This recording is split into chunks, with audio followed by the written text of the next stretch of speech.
Just 1 minute ago, Princess Anne revealed the Queen's final wish, changing everything for the monarchy. As the nation watched, Prince William's response wasn't tradition. It was a bold, unexpected move that left the UK stunned. This isn't just royal duty, it's a turning point. And now, we know why. The quiet gathering that became a revelation.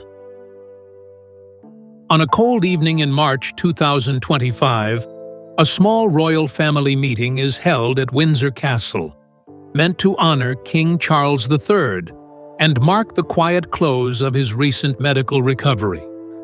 The gathering includes Queen Camilla, Princess Anne, Prince William, and a few senior aides.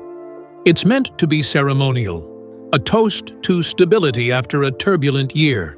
But as the family sits beneath the portraits of Queen Elizabeth II and King George VI, an unexpected moment changes everything. Camilla enters the room first, composed and confident.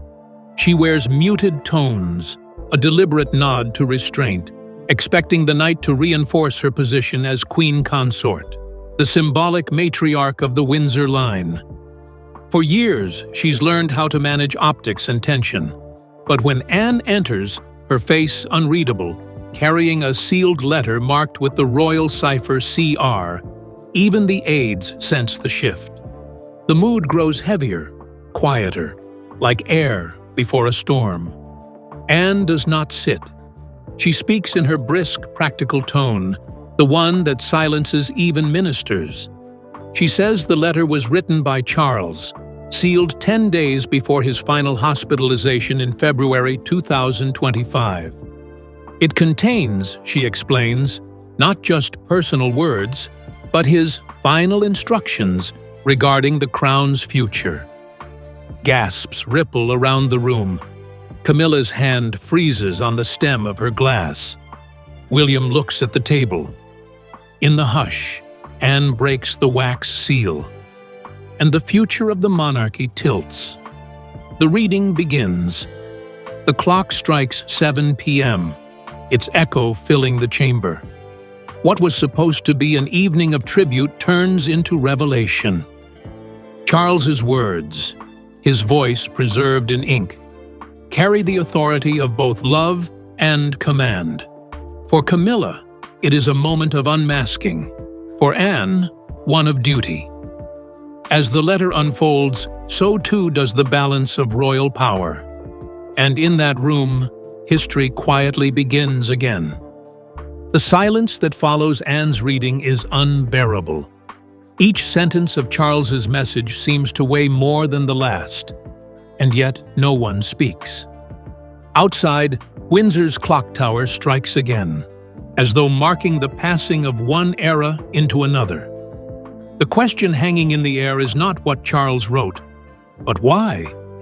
Was it farewell, confession, or command?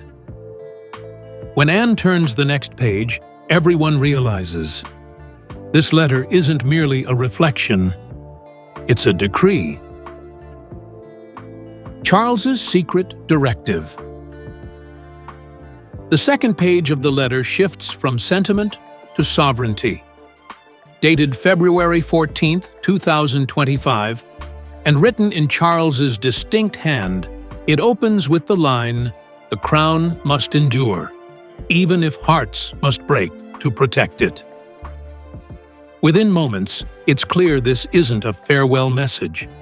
It's a royal directive, a document that defines the future shape of the monarchy.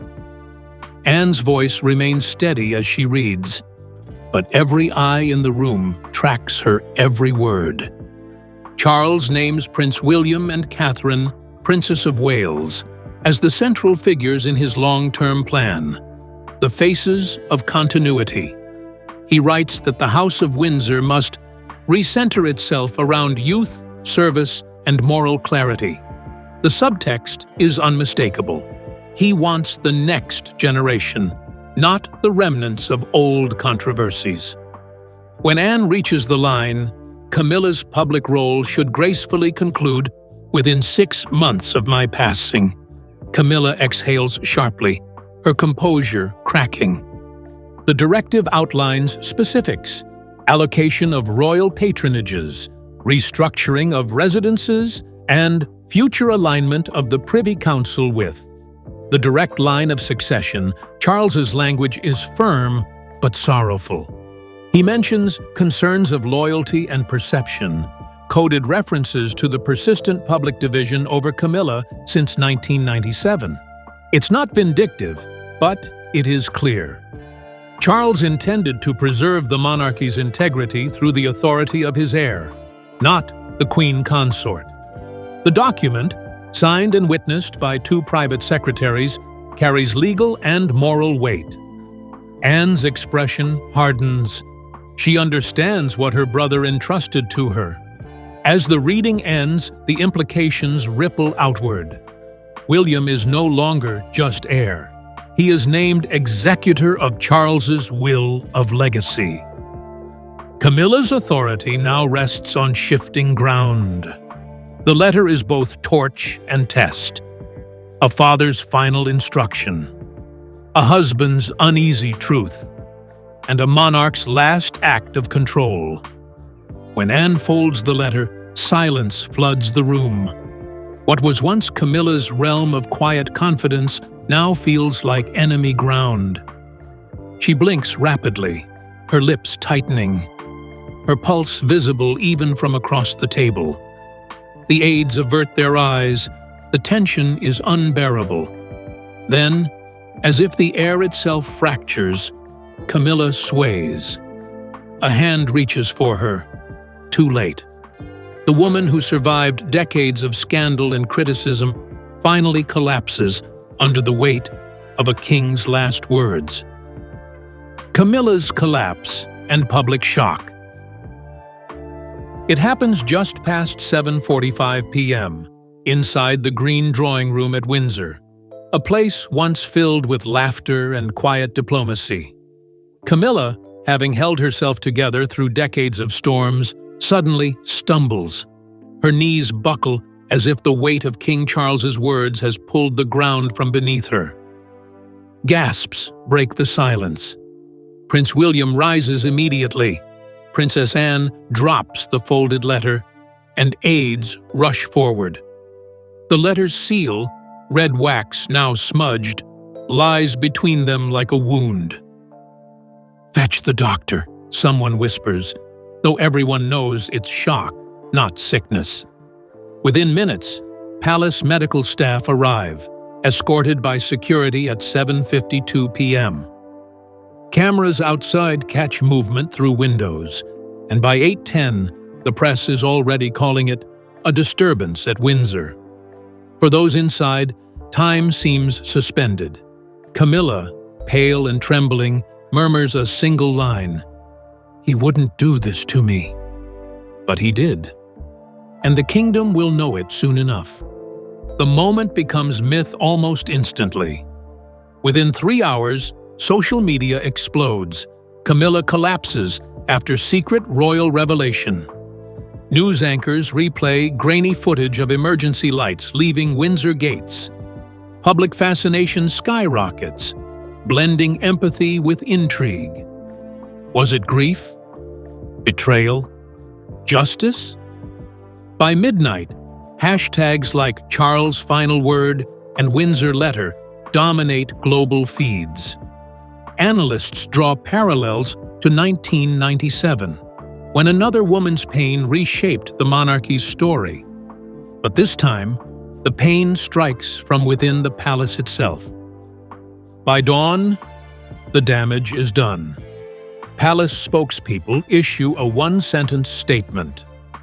Her Majesty is resting comfortably following a private family meeting. But the world has already decided its narrative.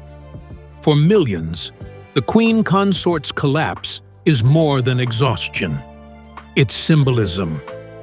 The monarchy, once unshakable, just revealed its fault line.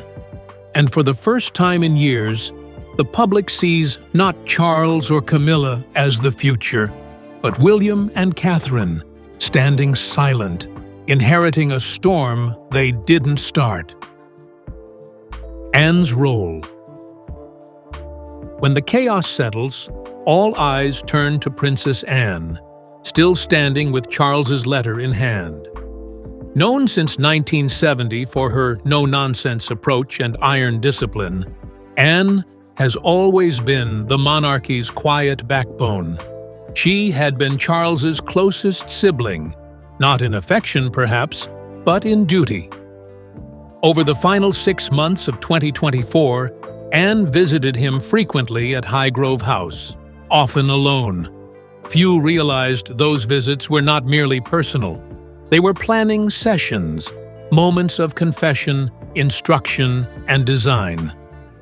Charles trusted Anne with his deepest concerns. According to senior aides, he feared the monarchy losing its moral axis. In private notes now corroborated by his former private secretary, Sir Clive Alderton, Charles described Anne as the one unshakable compass.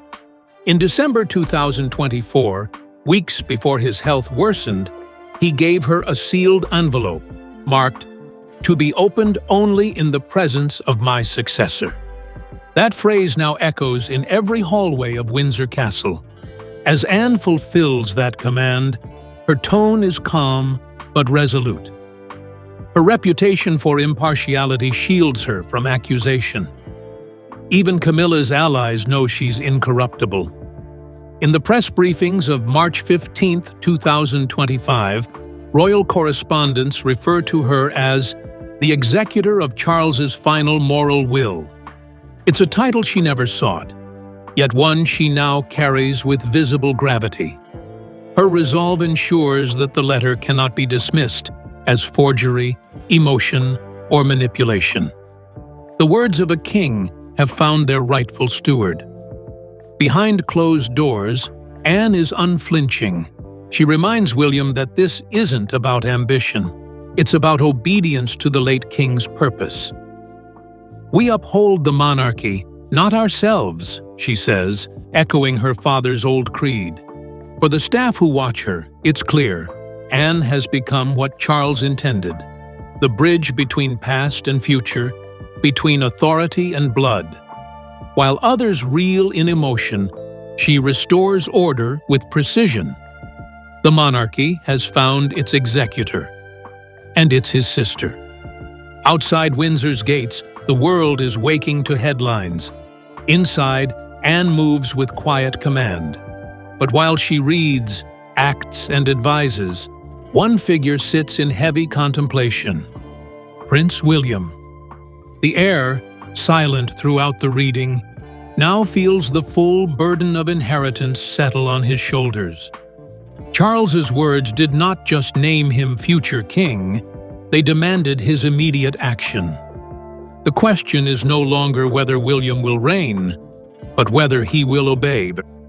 William's move. When dawn breaks over Windsor Castle on March 16, 2025, Prince William steps out of the green drawing room a different man. Hours before, he was a grieving son. Now, he's an executor of royal vision. The letter changed everything and everyone.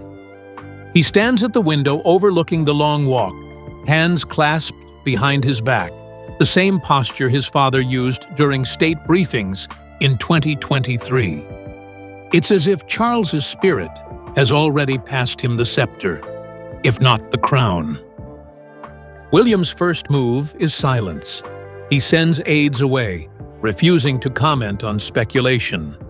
Behind the scenes, however, he's already consulting Sir Edward Young and Lord Guyt, two trusted royal advisors who handled succession logistics for Queen Elizabeth II's passing in 2022.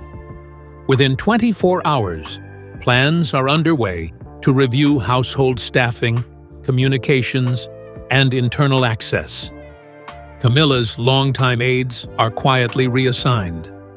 A palace insider calls it a soft restructuring. The word transition begins appearing in briefing notes, one Charles himself used. Yet William's resolve comes with conflict. He still respects Camilla as his father's companion, but loyalty to Charles's vision now supersedes sentiment. In private meetings with Catherine, Princess of Wales, he confides his struggle. "It feels cruel, but it's necessary," he says, echoing his father's tone from old diaries. Catherine, pragmatic and composed, urges him forward. Duty before comfort. Together, they form a united front, the image Charles foresaw when he wrote, "Their union will steady the realm." By March 18th, subtle shifts are visible. Camilla's name quietly disappears from certain palace programs. Anne assumes oversight of the Privy Council correspondence, while William takes the lead in continuity planning. The changes are procedural, yet unmistakable. The message to the royal household is clear. The monarchy is aligning with Charles's posthumous blueprint. To the public, it looks calm. To insiders, it's revolution, executed not with force, but with signatures and silence. But where there is order, there is resistance. Though Camilla has withdrawn from the public eye, her silence hides strategy. Those close to her know she's not defeated. She's calculating. The Queen Consort has survived worse storms, 1992, 1997, 2005. Each time, she rebuilt her narrative. Now, as the court shifts around her, whispers spread. Will she fight the letter's authority, challenge Anne's interpretation, or leverage sympathy to regain ground? The next chapter of the Windsor conflict begins, in silence. Camilla's reaction. In the days after the Windsor revelation, Queen Camilla retreats to Ray Mill House, her private residence in Wiltshire, Furta Beach, away from cameras and courtiers. It's the same place she sought refuge during the 1990s scandals. This time, though, it's not the tabloids she fears. It's the crown itself. Inside the quiet estate, surrounded by family photos and papers, she replays every word Anne read aloud. Each line feels like both betrayal and prophecy. Charles's voice still echoes in her mind. Gracefully conclude. For the first 72 hours, she refuses all contact. Her private secretary fields calls from Clarence House, Sandringham, and Downing Street, offering statements of concern. Camilla declines them all. Behind her silence lies a storm of calculation. According to aides, she spends March 17th to 19th meeting discreetly with legal advisors to assess whether the letter holds constitutional authority. Can sentiment override sovereign will? She reportedly asks. The question itself shakes centuries of royal custom, but Camilla has never feared controversy. Her allies within the court, a network of communication strategists, senior household members, and sympathetic peers, begin mobilizing. Rumors leak that she intends to issue a personal reflection through the Times or BBC Radio 4. Some suggest she may use the Order of the Garter ceremony in June 2025 as her silent reappearance, reclaiming ground through tradition rather than argument.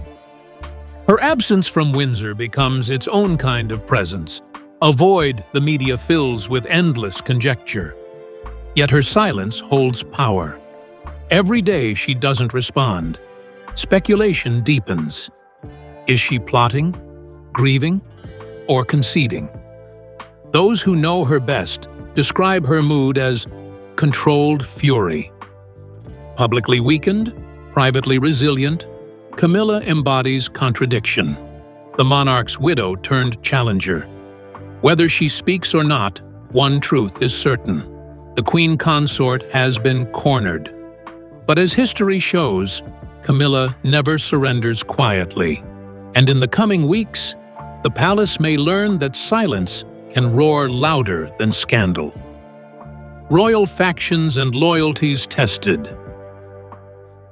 By March 20th, 2025, the Windsor court no longer feels united. The letter, now whispered about in corridors and media circles, has split the palace into factions. On one side stands Anne, William, and Catherine, enforcing Charles's will as though it were scripture.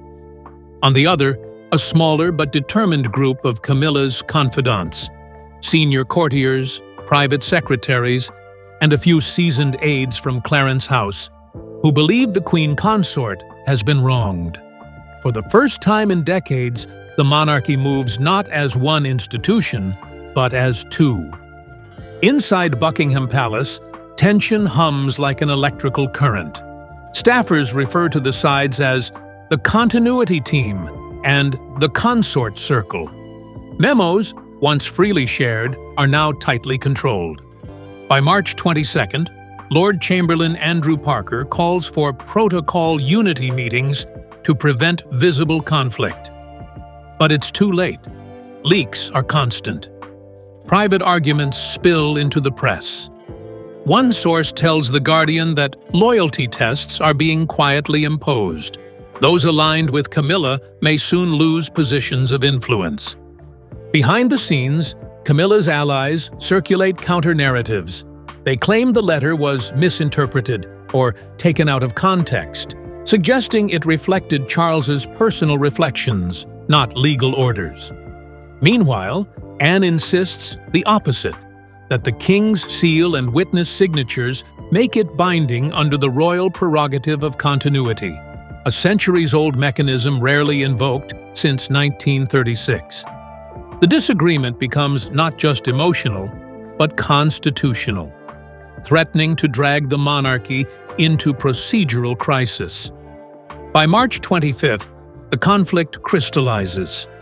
William begins hosting weekly meetings at Kensington Palace, attended only by senior members of his circle. Camilla, though absent, counters by inviting sympathetic figures, including the Duchess of Edinburgh and long-serving household staff, to Ray Mill House for private dinners. Each side frames itself as loyal to Charles's legacy, but their visions diverge entirely. For the first time since the days of Edward VIII, Britain's royal family appears to be running two courts under one crown. By the final week of March, whispers turn into formal questions. Can a sealed royal letter truly alter the course of succession or governance? Could Anne's reading legally bind the monarchy's operations? Advisors consult constitutional historians and legal scholars, searching for precedent. The palace teeters between continuity and crisis. And as the letter's implications spread from Windsor to Westminster, a far larger question emerges. How much of a monarch's will survives after death, and how much dies with them? Legal, constitutional, and ceremonial questions. The monarchy's lawyers, drawn from the Privy Council office and the Attorney General's chambers, meet in secret on March 28, 2025, to examine the letter. Their central dilemma: can a private document carry royal authority once the sovereign has died? Under the 1689 Bill of Rights and the Royal Succession Act of 2013, only Parliament and the Crown in Council can define constitutional powers. Yet, the letter bears the royal cipher, official seal, and the signatures of two senior witnesses, giving it ambiguous legitimacy. Legal scholars are divided. Dr. Helena Armitage of Oxford University calls it a moral testament, not a constitutional one. But Sir Jonathan Hales, a retired Privy Councillor, argues it qualifies as a posthumous directive, comparable to the letter's patent of 1867. If recognized, it could temporarily guide internal royal affairs without violating statutory law. This gray area allows Anne and William to act without technically breaking precedent, though it leaves the monarchy's future resting on interpretation, not statute. Meanwhile, ceremonial duties begin reflecting Charles's vision. Easter Court 2025 is presided over by William and Catherine, not Camilla. Invitations to state receptions shift tone. Their Royal Highnesses, the Prince and Princess of Wales, will attend on behalf of His Majesty's wishes. Camilla's name, once routinely included, disappears. The BBC and ITV broadcast analysis segments, drawing comparisons to Queen Victoria's post-Albert mourning years, when influence shifted quietly but permanently within the palace hierarchy. At Westminster, MPs begin raising questions. Does this letter alter the constitutional understanding of the royal household? Asks MP Eleanor Price during a Parliament session on April 2, 2025. The Prime Minister sidesteps the issue, insisting it is a family matter within ceremonial discretion. But few are convinced. The monarchy, bound by image as much as law, now stands at a crossroad, governed not by decree, but by the ghost of a king's written will. As constitutional experts debate and Parliament hesitates, the public takes sides. What began as a private family revelation has now become a national obsession. Social media divides into camps: #Team William, #Queen Camilla, #Anne knows. The monarchy's polished veneer begins to crack beneath scrutiny, and as the press digs deeper, leaks multiply. Journalists hint that copies of the letter exist beyond Anne's control. Suddenly, the Crown's greatest threat isn't internal division. It's exposure. The media storm is about to begin. Public and media fallout. By April 5, 2025, the story dominates every major headline. The Times leads with "The Letter That Split the Crown." Daily Mail calls it a royal coup from beyond the grave. Public fascination turns feral. Polls by YouGov show 62% of Britons support William and Anne's interpretation, while 28% side with Camilla. Within a week, documentaries, YouTube exposés, and podcasts flood the airwaves. The monarchy, once a model of controlled messaging, now faces a PR battle unlike any since Diana's funeral in 1997. News leaks worsen the crisis. Screenshots of partial excerpts from the letter surface online, showing phrases like "stability through lineage" and "duty may outlive affection." Analysts dissect every line. Some accuse Anne of selective reading. Others say Camilla's camp is behind the leaks. In 24 hours, hashtags trend globally. Charles Command, Windsor Divide, Lettergate. Even American networks, CNN, NBC, pick up the story, framing it as a constitutional mystery wrapped in royal melodrama. For the monarchy, image is survival. Kensington Palace's communications team works non-stop to steady the narrative. William and Catherine increase public appearances, visiting hospitals, attending charity galas, showing calm leadership. Their photos flood front pages. Duty continues. In contrast, Camilla's absence feeds speculation. Her allies urge her to speak, but she waits. The longer she stays silent, the more mythic she becomes, says one media strategist, comparing her to a living ghost of Windsor. By mid-April, the Crown's reputation wobbles. The palace issues a rare midnight statement. His Majesty's wishes will be honored in the spirit with which they were written. The ambiguity does little to end speculation. Instead, it confirms what many already believe, that Charles's final act has redrawn royal destiny. The monarchy, once defined by unbroken continuity, now feels fragile, human, and divided. A kingdom haunted by its own last command. By late April, the media firestorm cools, but the consequences remain. The palace can no longer restore the world it had before that sealed letter was opened. Lines of loyalty, law, and love have been permanently redrawn. As silence replaces scandal, Britain begins to sense a transformation. Not collapse, but evolution. The monarchy is still alive, but changed. And as May dawns, the legacy of King Charles III begins to look less like memory and more like a manifesto, legacy rewritten. By May 2025, the monarchy has entered a new chapter. Prince William now operates not merely as heir, but as the de facto architect of the institution's future. His public approval rating rises to 74%, while faith in Camilla declines below 30%. The public narrative has shifted. Charles's posthumous command is framed as an act of foresight, a father securing stability for his son. The age of transition has ended. The era of recalibration has begun. Camilla remains largely secluded at Ray Mill House, appearing only once, at the Trooping the Color rehearsal on June 6, 2025, where her quiet presence sparks headlines. The Queen returns, but for how long? Despite speculation, she makes no statement. The monarchy's inner machinery now revolves around William, Catherine, and Anne, whose unity has restored a sense of order. Together, they represent what Charles called the triangle of continuity: duty, compassion, and accountability. Within palace walls, new directives emerge. Kensington Palace becomes the operational center of public engagements, while Buckingham Palace transitions into ceremonial use only.